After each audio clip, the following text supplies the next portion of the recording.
So if you find a home you like, don't wait. If you love it, chances are someone else may too. So without haste, I'll research the history.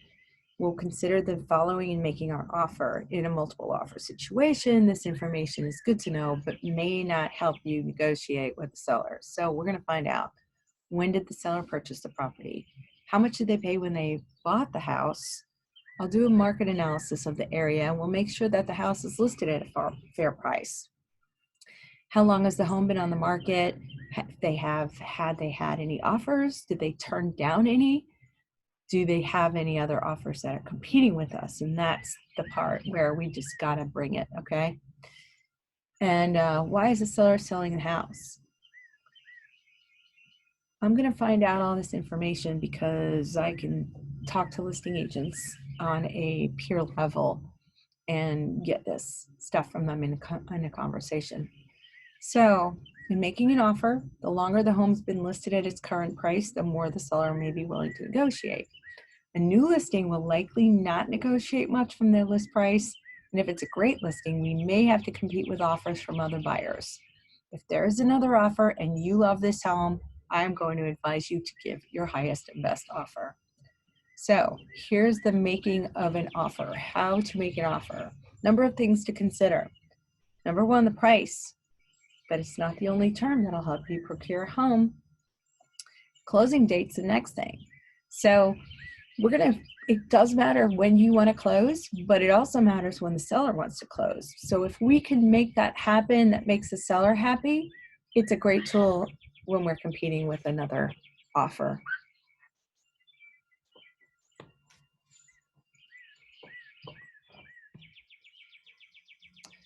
Earnest Money. I don't know if you know anything about Earnest Money yet, but what it is it's you're going to need to submit a personal or cashier's check that's going to be held in a non-interest earning escrow account.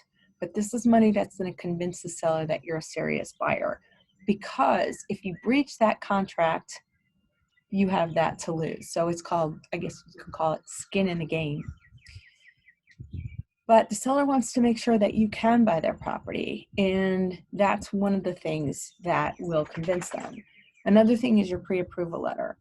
Very important, because submitting a pre-approval letter shows the seller that you can purchase the home. It'll alleviate the concerns about you being able to purchase the home, so the seller can focus on your offer.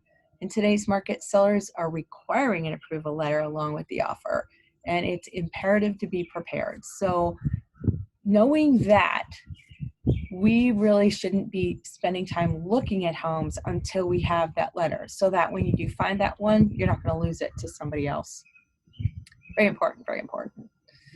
The type of mortgage you're going to be getting. There's different mortgage loan programs. One of them is conventional, and one of them is FHA, and there are different types of other programs that vary, but those are the two most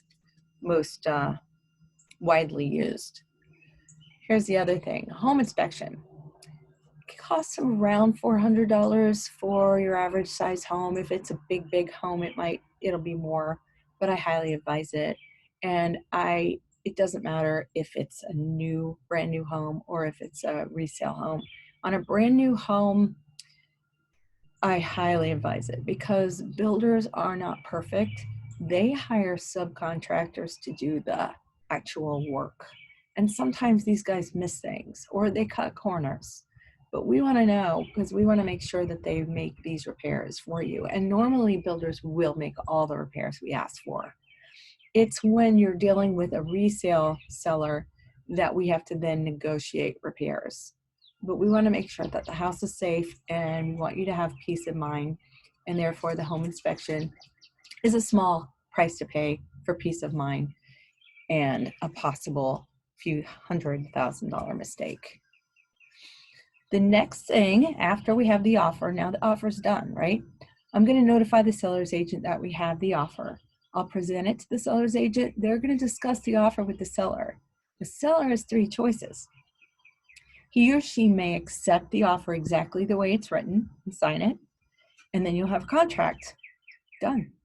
or they'll decline the offer. Sometimes if they find it unreasonable or if there are competing offers that they consider in their best interest, they may not choose to work with your offer. And then the third one is they can counteroffer your offer. That can mean anything that we talked about, not just the price. It could mean the closing date. It can mean items that we asked for in the contracts, in the offer. So if the seller counteroffers your offer, then you'll have the same options the seller had. And this can continue until we have a meeting of the minds. And most of the time we can do it in less than 24 hours. Next, we're talking about, okay, so we have a contract. What are we going to do next? I'll submit the contract to your lender. You're going to make an appointment for your home inspection for as soon as possible. And that will let us release our inspection contingency and move forward. And I have inspectors that you can look at. I'd like for you to make your own appointment so that you know who you're working with, because they're going to be working for you directly. Your mortgage company or your bank is going to order your appraisal, and they're going to get to work on your loan. And I and your mortgage broker will then take care of the details and get it to the closing agent, also called the title company. Those are the people who are going to put the numbers together from the lender and come up with your settlement statement and sit with you while you sign your documents. If I've got any questions for you and need anything further from you, or if I have any news for you, I will contact you immediately. I promise I'll be available for you whenever you have a question or need me for anything throughout the course of this transaction. And also know that I will be available after the transaction too if you ever need anything. Okay, I keep all the documents. Know that if you can't find something later on. So now once we do have a contract, start packing. Get yourself some boxes, pick them up, set up your homeowner's insurance. You're going to want that. I'll give you some contacts for homeowner's insurance too. I'll have a list. And your utilities too. You're going to want to set your utilities up for the day of closing about a week before closing. You know, your electric, your water, your sometimes trash pickup, your cable, your internet, your security. I'll let you know what I've got. I'll give you lists. Okay. And before we close, we're going to do what's called a final walkthrough. That's going to make sure that everything that was supposed to be repaired by the seller has been repaired, and that everything that is supposed to be left there for you is there, and that the house is in acceptable condition. So I'll do that with you. I'll go to the closing with you if they let me. You know, times are weird now because we're really not supposed to be near each other. So whatever I can do, I will in person. And if I can't, we'll get through it. We could FaceTime you through your closing. Not a problem. All right. In closing. More. Once we've satisfied all the contingencies like the inspection and the appraisal, then we'll set up the date and time for your closing. That's it. I mean, pretty much it. It's an easy process, but I'm not going to leave you laying here with it. When it happens, I'm going to take you through it again as it happens. Sometimes you're going to be like, oh, I remember her saying that, but you might not.